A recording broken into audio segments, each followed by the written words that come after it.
તો ગુજરાતમાં ભારે વરસાદ પડી રહ્યો છે અને ભારતીય હવામાન વિભાગે ઘણા જિલ્લાઓ માટે રેડ એલર્ટ જારી કર્યું છે।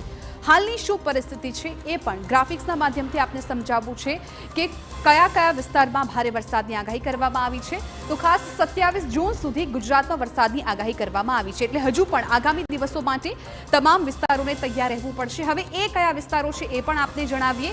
ખાસ કરીને દક્ષિણ ગુજરાત, સૌરાષ્ટ્રમાં ધોધમાર વરસાદ પડવાનો છે અને અગાઉ પણ જે રીતે આગાહી કરવામાં આવી છે એ જ પ્રકારે દક્ષિણ ગુજરાત અને સૌરાષ્ટ્રની સ્થિતિ જોવા મળી છે, એટલે આગામી દિવસોમાં પણ આ બંને ઝોન સતર્ક રહે તેવી સૂચના પણ આપવામાં આવી। ગાંધીનગર, ભાવનગર અને બોટાદમાં પણ ભારે વરસાદ પડવાનો છે।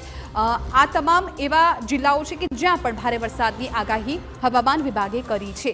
આ સિવાય હવે મધ્ય ગુજરાત અને ઉત્તર ગુજરાતની જો વાત કરીએ તો ત્યાં હળવા વરસાદની શક્યતા હવામાન વિભાગે વ્યક્ત કરી છે અને આ એવા ઝોન છે કે જ્યાં ચોમાસાની શરૂઆતથી ત્યારથી જ વરસાદ પણ ઓછો જોવા મળી રહ્યો છે, પરંતુ હવે એ જોઈએ કે કયા વિસ્તારમાં રેડ એલર્ટ આપવામાં આવ્યું છે।